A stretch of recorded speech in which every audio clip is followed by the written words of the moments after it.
Welcome to Yap's Money Life Show. Thank you for your interest and your support. Today, I'm going to ask you a question.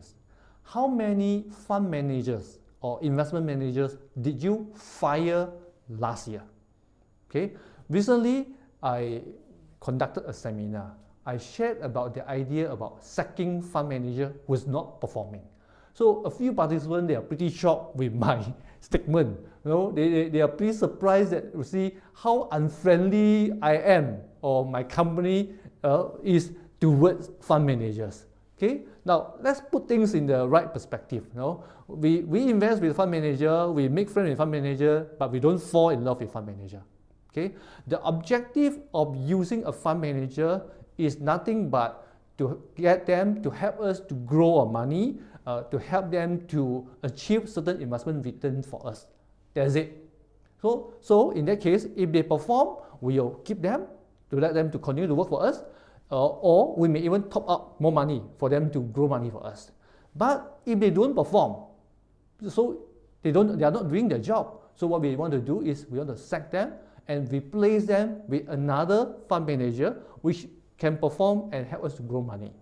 You may wonder how many fund managers Wickman has sacked last year. Okay, for your curiosity, Wickman has sacked 5 fund managers from 5 different companies last year, and we have removed them from our clients' investment portfolio, and we have replaced them with better performing fund managers.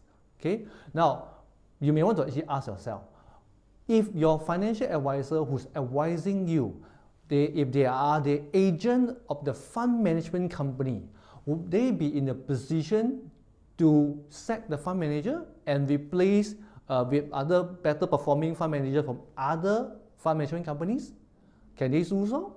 So the truth is, the fact is that if they are the agent of fund management company, it's impossible for them to do so, because there's no way that they get to betray their fund management company for your interest. If you don't sack the fund manager when they are not performing, you still keep them there, then you won't be able to optimize the full potential of your investment return. Okay? And worse still, not only you may not be able to make money, you may even lose money as well.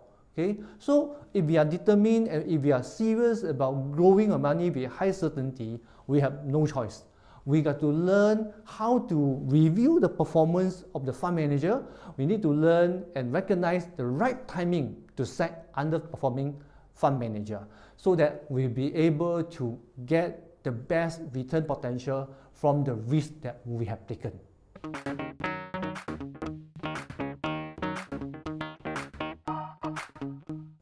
In this section, I will answer the questions that I received from the viewers.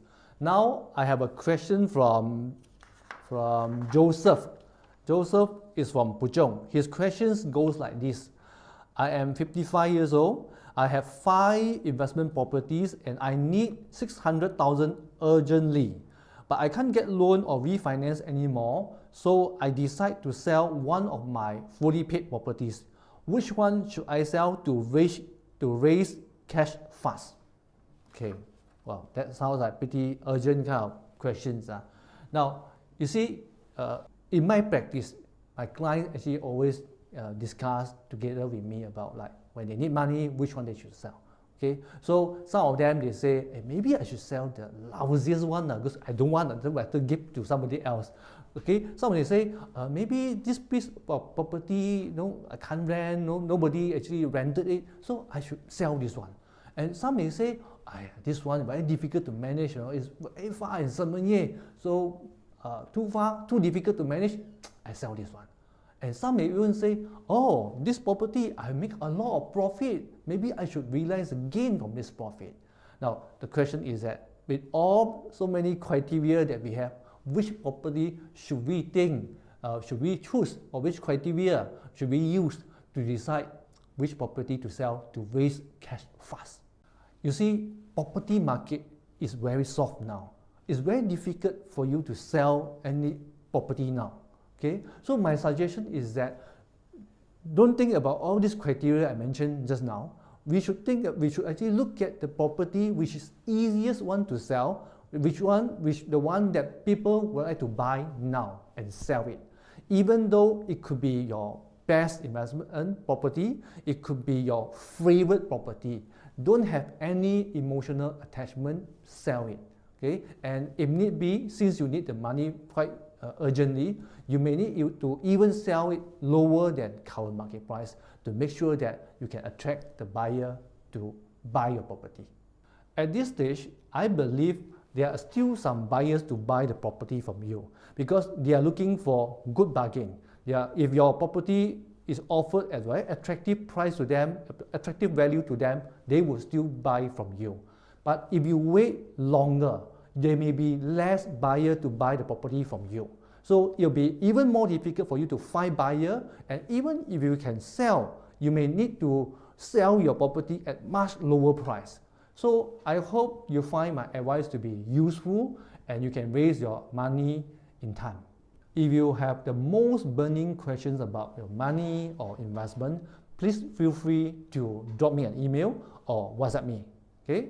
Now, I have a question from Charlie. He's from PJ. He asks, in episode 6, you mentioned about getting a professional to guide me to identify and avoid well-disguised scam. What criteria should I consider? What criteria this person should have? Now, okay, I'm very glad to hear this question. It actually is a very good question because from the question I can tell that Charlie, you know the importance of getting the right professional to help you to avoid all these scams. Now, I have got 3 criteria for you to consider when you are looking for this professional. Number 1, this professional must be licensed by Security Commission.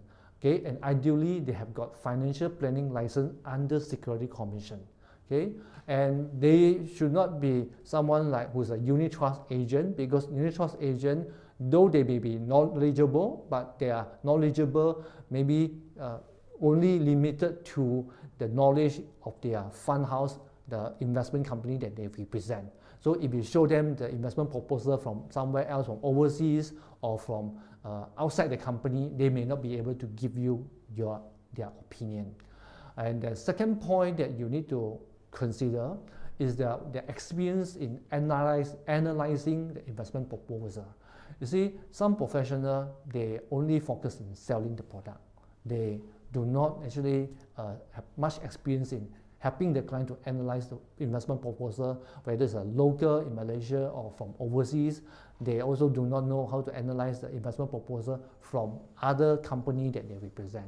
So you must look for a professional who is being paid, who has been very experienced in analyzing the proposal from various sources.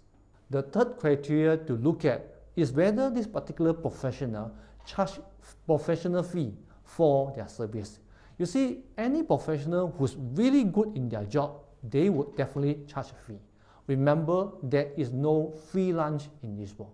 Okay, so we all know that scams are hard to identify and to avoid. So it makes sense to get professional help. But what is important is to get the right professional, the qualified professional to help you to do the job. Okay, so if we want to grow our money with high certainty, we must also learn one thing. We must learn how to leverage on the professional expertise of the different professionals available in the financial service industry. By doing so, we will be able to tap on other people's resources, learn from other people's experience, and be able to help us to avoid unnecessary mistakes and grow our money with high certainty. Thank you so much for watching. If you want to learn more about how to grow your money with high certainty, please visit my website. If you find this video happen to be useful, I would suggest you to like, comment, and share. Have a great day.